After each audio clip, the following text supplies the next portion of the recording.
Hello, my name is Burke Hedges, author of the best-selling book, The Parable of the Pipeline. I open my book with a story about Pablo and Bruno, who take two very different paths in their quest for financial independence. What you're about to see is the delightful animated story of their adventure. So, sit back, relax, and enjoy the life-changing lessons in The Parable of the Pipeline.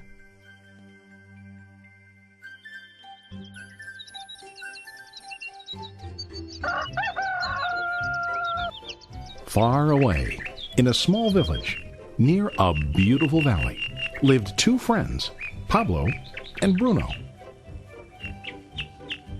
They were both young and dreamed of a better life for themselves.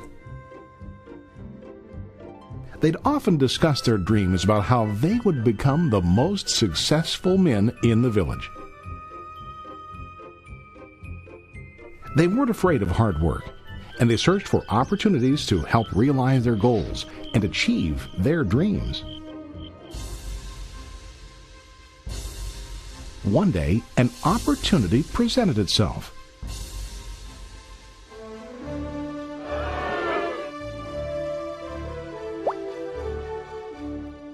The mayor of the village decided to hire two people to bring water from a spring up on the mountain, across the valley, back down to the village.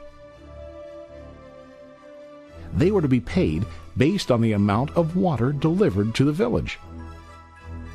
Bruno and Pablo enthusiastically got to work. Every day, from morning till evening, they carried buckets to and from the spring. They worked hard, carrying water to the village. In the evening, they'd return home with their day's wages.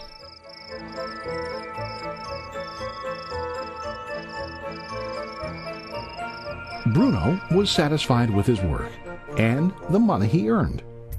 He was sure that with this work he could achieve his dreams. Bruno thought that to increase his wages he could use bigger buckets to bring more water each trip.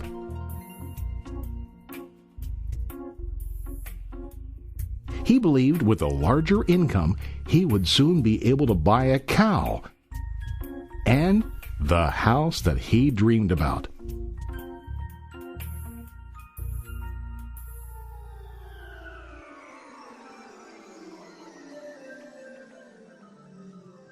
Now Pablo was not satisfied.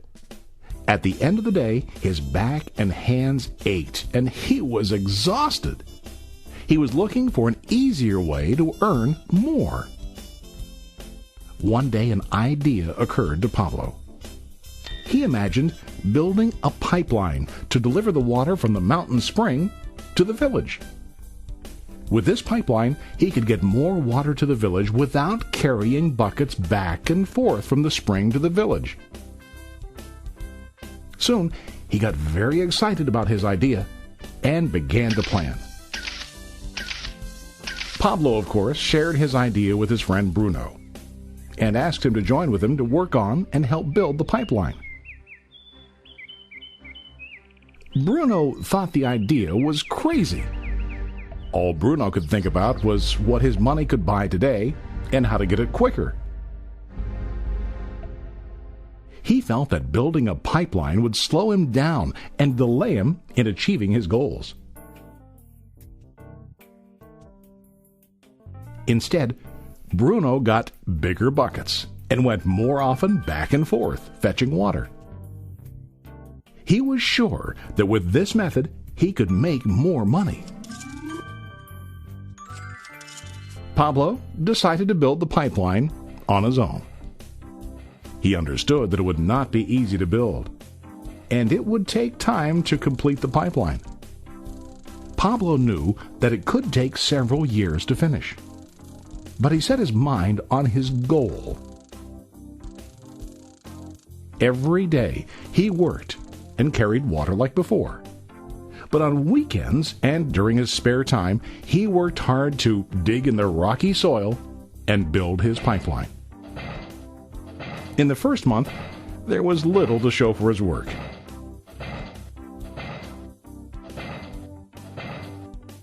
Bruno and the villagers laughed and teased him.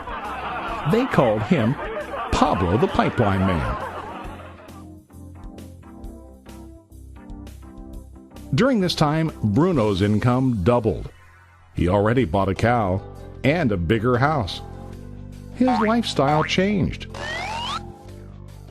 He now spent time after work in the bar, enjoying his hard-earned wages from delivering water.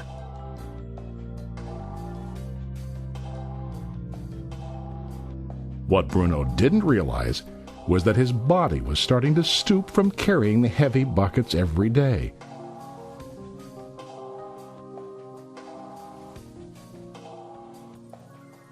His face looked worn and his body tired.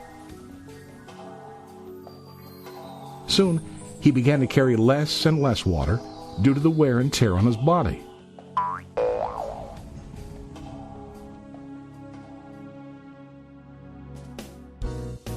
Month after month, Pablo worked. Soon a year passed, and then a second year. Finally, Pablo finished his pipeline. He now used his pipeline to deliver water to the village instead of carrying buckets. Pablo was now earning more money than ever before. The water continued flowing to the village, while Pablo wasn't working. While he slept and ate, the water flowed. Pablo was happy and proud of his insight, persistence, and hard work. Now his income flowed as long as the water flowed through his pipeline.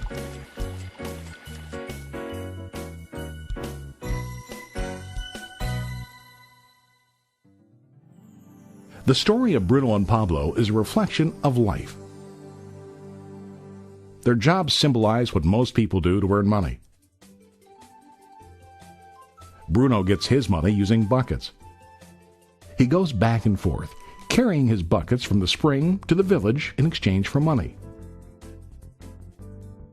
To increase his income, he either has to go more frequently to the spring or to use larger buckets. It's common in real life to increase our income by working harder. For example, working overtime or getting a second job. We also increase the size of our buckets by accepting a higher paying position, which often includes spending more time on the job. Most of us exchange time for money like Bruno. We know that every person has only 24 hours in the day and that it's not possible to use all our time to work. The most difficult time comes when we can no longer exchange time for money due to age, health, or other reasons. Then, our income stops. Now let's review what Pablo did. Very wisely, Pablo did not exchange all of his time for a limited income, but he used some of his time to build a pipeline. He knew that the pipeline would bring ongoing income as long as the water flowed. An ongoing income that multiplied the time he worked each day. Pablo knew that someday, maybe because of age or health, he would no longer be able to exchange his available time for money. Pablo knew that if he could make his idea of a pipeline work, then he only has to do the hard work of building the pipeline. After the pipeline was completed, Pablo was able to monitor and maintain the flow of water to ensure that his income will continue. Pablo has shown us that to earn an income, we don't always have to directly exchange time for money. There really are better ways. How about you? Are you still like Bruno, who directly exchanges time for money? Or do you want to be like Pablo, building and maintaining a pipeline for ongoing income? If you are